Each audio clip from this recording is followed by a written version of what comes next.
ఈరోజు వీళ్ళు ఏదైనా ఒక స్కీమ్ పెట్టినారంటే ఖచ్చితంగా దాంట్లో స్కామ్ ఉంటుంది. గతంలో హ్యాపీ సండే, దోమల పైన దండయాత్ర, ఇప్పుడు రీసెంట్గా ఏంద్రా అంటే యోగాంధ్ర. ఎవరైనా చంద్రబాబు నాయుడు గారి దగ్గరికి పోయి సార్ మాకు ఫీజు రీఎంబర్స్మెంట్ ఏమైంది సార్ అంటే ఊపిరి గట్టిగా పీల్చండి, స్లో వదలండి అంట.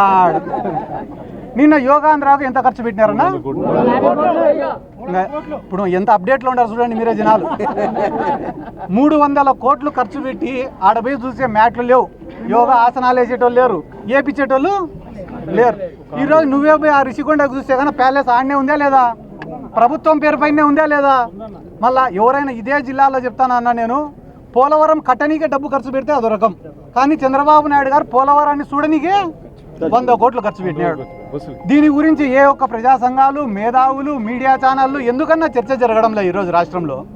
ఒక పక్కన ఈ నిరుద్యోగ భృతి, ఫీజు రీఎంబర్స్మెంటు, వసతి దీవెన, ఉద్యోగాలు, వీటి గురించి మాత్రమే కాదన్నా మేము మాట్లాడేది. పవన్ కళ్యాణ్ గారు ఉన్నారు, ఆయన నమ్మి ఈ ప్రాంతంలో ఉండే ఎంతోమంది యువకులు ఒక జనసేన జెండానే కాకుండా తెలుగుదేశం జెండా పట్టుకున్నారు, బీజేపీ జెండా పట్టుకున్నారు. ప్రతి నియోజకవర్గంలో 100 మంది యువకులకు ఒక్కొక్క యువకునికి 10 లక్షల రూపాయలు ఇస్తామనేది ఎవరు? ఇదే పవన్ కళ్యాణ్ గారే కదా. దాని గురించి ఎందుకు ఎవరు కూడా ఈరోజు మాట్లాడే పరిస్థితి లేదు, ప్రశ్నించే పరిస్థితి లేదు. మేము ఫైనల్గా అర్థం చేసుకునేది ఏమరా అంటే, జగన్మోహన్ రెడ్డి గారు మాకు మాట చెప్పినాడు, ప్రజలపైన నమ్మకం పెట్టి మనం ఎలక్షన్లు చేయాలా అన్నారు. కానీ చంద్రబాబు నాయుడు గారు ఏమంటున్నారంటే ప్రజలని నమ్మిస్తూ ఎలక్షన్లు చేయాలంట. ప్రజలను ఒక్కసారి నమ్మిస్తూ ఉండాలంట ఎలక్షన్ల వరకు. రేపేస్తా, ఎల్లుండేస్తా, ఇంకో 3 రోజులకి వేస్తా, ఉన్నట్టుండి అన్నీ వేసేసినాం, ఇంకా నన్నేం అడగద్దండి అని చెప్తున్నాడంట. దయచేసి ఒక్క మాట రాష్ట్ర ప్రజలు కూడా ఆలోచన చేయండి అన్న. ఈ రాష్ట్రంలో ఎంతో క్రైమ్కు పాల్పడింది, ఫ్యాక్షన్ రాజకీయాలను ఎంకరేజ్ చేసింది, గ్రూప్ రాజకీయాలను ఎంకరేజ్ చేసింది, ఫైనాన్షియల్ క్రైమ్ చేసింది నారా చంద్రబాబు నాయుడు గారు.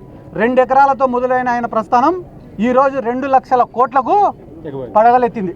2 లక్షల కోట్లకు ఆయన ఎదిగిన తర్వాత ఏ పార్టీతో అయినా ఆయన లింకులో ఉంటాడు, కాంగ్రెస్తో అయినా లింకులో ఉంటాడు, బీజేపీతో అయినా లింకులో ఉంటాడు. ఆయన పైన ఎంక్వైరీలు పడకుండా చేసుకుంటాడు, ఆయనకి ఏ ఇబ్బంది రాకుండా చేసుకోవడంలో ఆయన సిద్ధహస్తుడు, దిట్ట.